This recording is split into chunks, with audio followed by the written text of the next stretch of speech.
গত ক্লাসে তোমাদের সঙ্গে আলোচনা করেছিলাম আবৃত দশমিক সংখ্যা নিয়ে। আবৃত দশমিক সংখ্যা নিয়ে তোমাদের সঙ্গে আলোচনা করা হয়েছিল গত ক্লাসে 23 ক্লাসের। সেখানে আবৃত দশমিক সংখ্যা থেকে কীভাবে সামান্য দশমিক ভগ্নাংশে নিয়ে আসতে হয় সেই পদ্ধতিগুলো আমরা শিখেছিলাম। সেখান থেকে মানের ঊর্ধ্বক্রমে সাজানো বা অধক্রমে সাজানো ইত্যাদিগুলো আমরা দেখেছিলাম এবং কোষে দেখি 10 হোমওয়ার্ক ছিল, তার সঙ্গে করি কাজ ছিল নিজে করি 10.1, 10.2, 10.3, 10.4 পেজ 121-এ। আজ তোমাদের সঙ্গে আলোচনা করব অধ্যায় 12 গসগু ও লসাগু। গসগু ও লসাগু এর আগে তোমরা করেছো। আজকে এখানে যে অঙ্কগুলো আছে একটু আলোচনা করে নেব। দেখো পেজ 130-এ এখানে প্রথম যে অঙ্কটা দিয়েছে দেখতে পাচ্ছ, সবচেয়ে বড় মাপের টুকরো কাটতে বলা হয়েছে। সবচেয়ে বড় মাপের কাটতে হলে আমরা কি করব? গসাগু করব। তাহলে 22 মিটার, 24 মিটার 75 সেন্টিমিটার আর 16 মিটার 50 সেন্টিমিটারের মধ্যে আমরা সবাইকে সেন্টিমিটারে নিয়ে এসে তারপর তাদের মধ্যে গসাগু করব। আর আমরা জানি সম্পর্কটা 1 মিটার সমান 100 সেন্টিমিটার। আমরা ছোট এককে নিয়ে চলে যাব। প্রথমে আছে 22 মিটার মানে 2200 সেন্টিমিটার, 24 মিটার 75 সেন্টিমিটার মানে 2475 সেন্টিমিটার, আর 16 মিটার 50 সেন্টিমিটার মানে 1650 সেন্টিমিটার। এবার এই 2200, 2475 আর 1650-এর আমরা গসাগু করব। আমরা জানি গসাগু মানে যেটা তিনজনেরই উৎপাদক থাকে সেইটাই। 5, 5, 11 এরা তিনজনেরই অর্থাৎ 2200, 2475 আর 1650-এরই উৎপাদক। সুতরাং আমার গসাগু হচ্ছে 5 × 5 × 11 অর্থাৎ 5 × 5 = 25 × 11 275 সেন্টিমিটার হচ্ছে গসাগু। এইটাই হচ্ছে সবচেয়ে বড় মাপ বা 2 মিটার 75 সেন্টিমিটার, যার টুকরো প্রতিটা থেকে ওই মাপের টুকরো প্রতিটা থেকে কাটলে কোনো ফিতে নষ্ট হবে না। এবং কতগুলো আমরা ফিতে কাটবো পাবো? 2200-কে 275 দিয়ে ভাগ করলে সংখ্যাগুলো পাবো। 2475-কে 275 দিয়ে ভাগ করতে হবে এবং 1650-কে 275 দিয়ে ভাগ করলে আমরা টুকরোর সংখ্যা পাবো।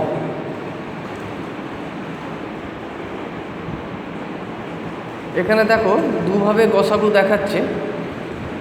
আমরা এইভাবে সাধারণত লসাগু করি আর গসাগু করি আলাদা আলাদাভাবে, কিন্তু এইভাবেও একসঙ্গে আমরা শুধুমাত্র যেগুলো কমন উৎপাদক সেগুলো আমরা গসাগুতে নিই, এইগুলো বাদ দিই। আর লসাগুর ক্ষেত্রে 8, 9, 6টাও নিয়ে নেব, আরও যাবে, এটা দুটো করে গেল। তোমাদের যেটা সুবিধা হবে তোমরা সেই পদ্ধতিতেই গসাগু নির্ণয় করতে পারবে। আর এছাড়াও তোমরা ভাগ পদ্ধতিতেও গসাগু জানো। এখানে দেখো পরবর্তী অঙ্কটা যেটা দিয়েছে, এখানেও সবচেয়ে বড় মাপের প্রতিটি টুকরো জানতে চেয়েছে। একই অঙ্ক গসাগু করে সেই গসাগু দিয়ে টুকরোর এটা ভাগ করলে আমরা প্রতিটি টুকরোর দৈর্ঘ্য পাবো।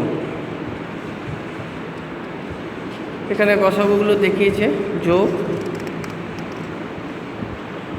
এখানে দেখো পরের অঙ্কটায় বলা হচ্ছে যে 40 টাকা আছে, দুটি মাটির ভাঁড়ে 5 টাকার মুদ্রায় ভাগ করে রাখবো। এমনভাবে ভাগ করে রাখবো যাতে দুটি ভাঁড়ের টাকার পরিমাণ গসাগু 5 হয়, অর্থাৎ প্রত্যেক ভাঁড়ের টাকার পরিমাণকে সবচেয়ে বড় সংখ্যা 5 দিয়ে ভাগ করা যায়। তার মানে প্রত্যেক ভাঁড়ের টাকার পরিমাণ সবচেয়ে বড় মান হবে গসাগু হচ্ছে 5। তাহলে 40 টাকাকে 5 দিয়ে ভাগ করলে হচ্ছে 8। এবার 8কে দুটি সংখ্যার যোগফল রূপে প্রকাশ করছি। 1 + 7, 2 + 6, 3 + 5, 4 + 4। এদের মধ্যে যেটা পরস্পর মৌলিক আমরা সেই জোড়াটাই নেব। দেখো 2, 6 আর 4, 4 এই জোড়াটা আমাদের কিন্তু পরস্পর মৌলিক নয়, সেই জন্য এই দুটো জোড়া আমরা নিতে পারবো না। 1, 7 আর 3, 5 এই জোড়াটাই আমরা নিতে পারবো। দেখো এখানে তাই করেছে, পরস্পর মৌলিক।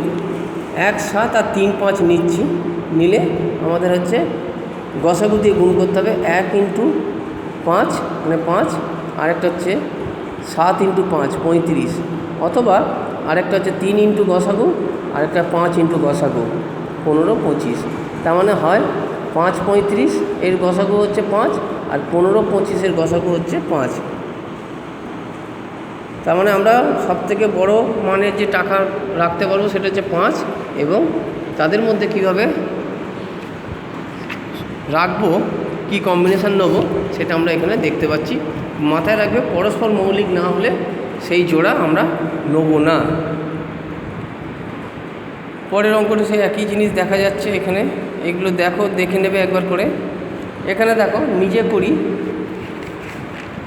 করি 12.1 1, এখানে বলছে কোন বৃহত্তম সংখ্যা দিয়ে 564 ও 630কে ভাগ করলে প্রতি ক্ষেত্রে 3 ভাগশেষ থাকছে। 1 নম্বর অঙ্কটা বলছে, অর্থাৎ আমরা কি করব, প্রথমে 564 থেকে 3 বাদ দেবো। একেরটা 564 থেকে 3 বাদ দেবো 561, আর 630 থেকে 3 বাদ দেবো, দিলে 627। এবার এদের মধ্যে আমরা এখানে বলেছে প্রতি ক্ষেত্রে কত করে নিতে হবে, তাহলে এদের মধ্যে আমরা কি করব, গসাগু না লসাগু? প্রতি ক্ষেত্রে বলা আছে যেহেতু, আমরা এখানে গসাগু নির্ণয় করব।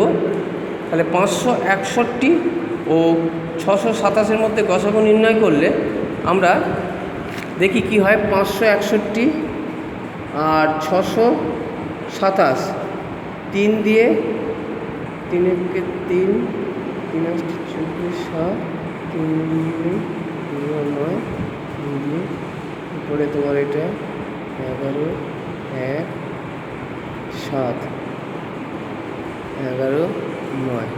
তার মানে আমাদের গসাগু হচ্ছে 3 × 11 অর্থাৎ 33। তাহলে আমরা 33 দিয়ে ভাগ করব। 33 দিয়ে ভাগ করলে 561 ও 627 প্রতি ক্ষেত্রেই বিভাজ্য, সম্পূর্ণরূপে বিভাজ্য। তাহলে 564কে 33 দিয়ে ভাগ করলে 3 ভাগশেষ থাকবে, এবং 630কে 33 দিয়ে ভাগ করলে 3 ভাগশেষ থাকবে। তাহলে আমাদের উত্তর হচ্ছে 33 দিয়ে কোন বৃহত্তম সংখ্যা, অর্থাৎ 33 দিয়ে যদি আমরা ভাগ করি তাহলে 564 ও 630কে, তাহলে প্রতি ক্ষেত্রে 3 ভাগশেষ থাকবে। এরপরের অঙ্কটা বলছে যে কোন বৃহত্তম সংখ্যা দিয়ে 78, 182 ও 195কে ভাগ করলে কোনো ভাগশেষ থাকবে না। অর্থাৎ আমাকে 78,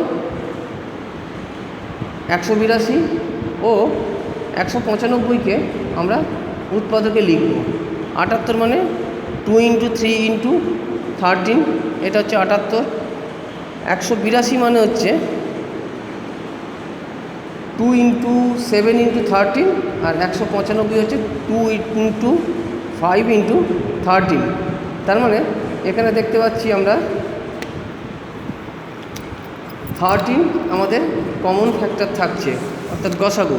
তাহলে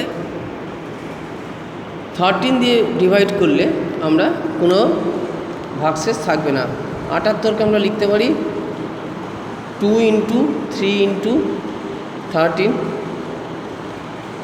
80, 2 × 7 ×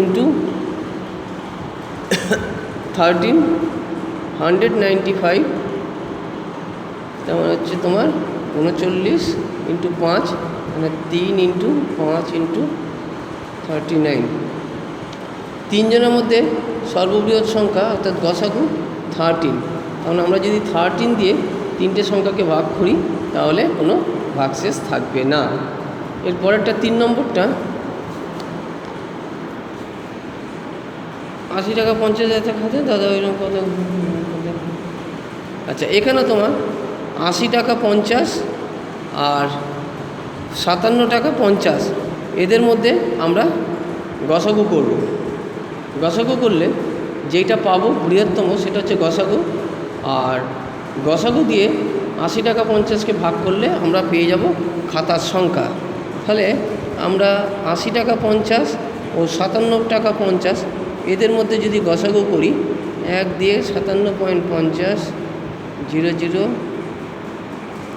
3 2 57.50 2 দিয়ে 43 দুগুণে 46.0 1 1 23.00 2 দিলে 23, অর্থাৎ 11 টাকা 50 হচ্ছে আমার গসাগু। সুতরাং সবচেয়ে প্রতিটা খাতার সবচেয়ে বেশি দাম হবে 11 টাকা 50 পয়সা প্রতিটা খাতার দাম।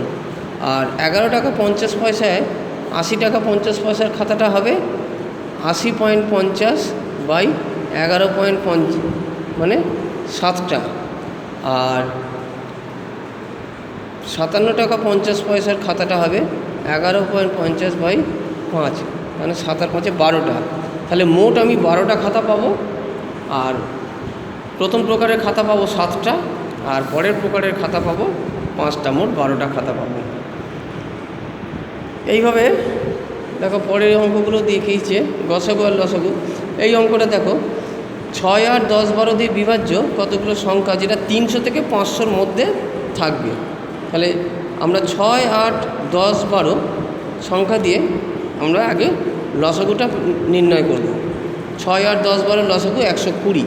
এবার 120-র কোন গুণিতক 300 ও 500-র মধ্যে আছে সেটা আমরা দেখে নেব। কী করে দেখব না, 120 × 1, 120 × 2, 120 × 3, 120 × 4, 120 × 5 এইভাবে যাব। যেটা আমার 300 থেকে 500-র মধ্যে যে সংখ্যাটা পাবো সেই দুটি আমার নির্ণয় সমাধান হবে। অর্থাৎ 120 × 3 360 আর 120 × 4 480। 360 আর 480 আমার এখানে নির্ণয় সংখ্যা, যাদেরকে 6 8 10 12 দিয়ে ভাগ করলে প্রতি ক্ষেত্রে সম্পূর্ণরূপে বিভাজ্য হবে।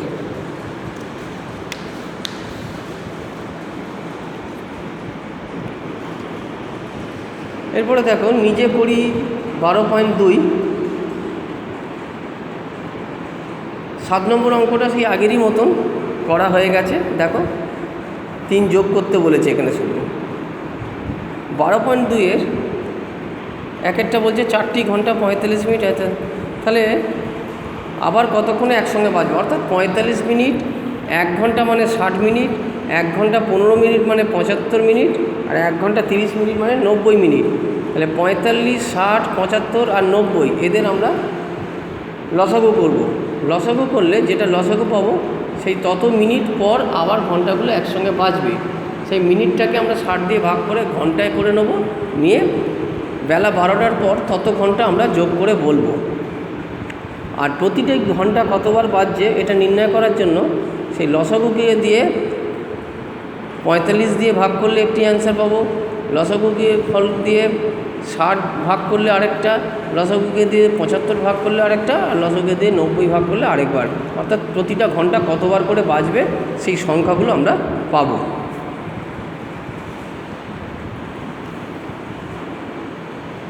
দুইয়েরটা হিসাব করে দেখি 4 অঙ্কের কোন ক্ষুদ্রতম সংখ্যা এত দ্বারা বিভাজ্য। অর্থাৎ 4 অঙ্কের ক্ষুদ্রতম সংখ্যা বলেছে, তার মানে আমরা এখানে আগে করব কি 12 15 20 ও 35 দিয়ে এদের লসাগু নির্ণয় করব। এবার লসাগু যা হবে লসাগুর পূর্ণ গুণিতক, লসাগু × 1, লসাগু × 2, লসাগু × 3 এরকম করে করে দেখব, ঠিক আগের অঙ্কটার মতন, এই অঙ্কটার মতন করে দেখব। যেটা আমার প্রথম 4 অঙ্কের সংখ্যা ছুঁচ্ছে সেটাই আমার নির্ণয় সমাধান, উত্তর। বোঝা গেল?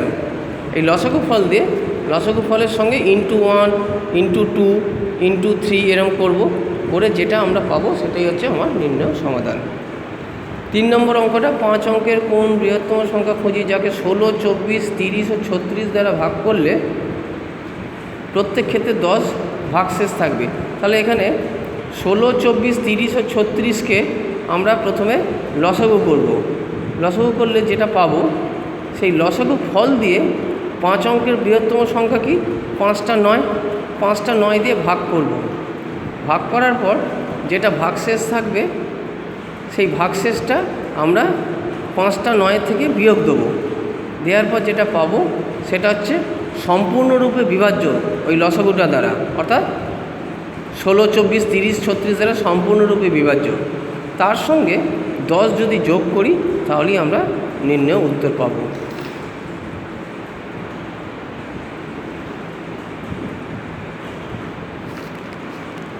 তোমরা এই অঙ্কগুলো করতে থাকো। এখানে দেখো একটু গুরুত্বপূর্ণ সম্পর্ক দিয়েছে লসাগু আর গসাগুর মধ্যে সম্পর্ক। দেখো এখানে দেখি যে 25 ও 30-এর গসাগু 5 আর 25 ও 30-এর লসাগু 150।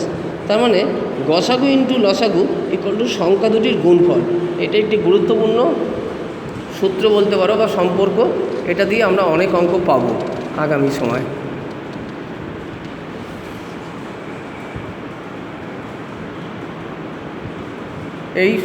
এই সূত্রটাকে সম্পর্কটাকে যাচাই করার জন্য একটি অঙ্ক করে দিয়েছে, তোমরা ভালো করে এটা দেখবে। এরপর কোষে দেখি 12 শুরু হচ্ছে। তোমরা এই অঙ্কগুলো বুঝে কোষে দেখি 12 শুরু করো। আমি কোষে দেখি 12 থেকে পরবর্তী ক্লাসটায় আমি কিছু কোষে দেখি 12-র কিছু অঙ্ক আমি করে দেবো। তোমরা তার আগে কিছু অঙ্ক করে ফেলো। কোষে দেখি 12, হ্যাঁ ঠিক আছে, কোষে দেখি 12 আমি কিছু অঙ্ক করে দেবো পরের ক্লাসে। তোমরা তার আগে চেষ্টা করো।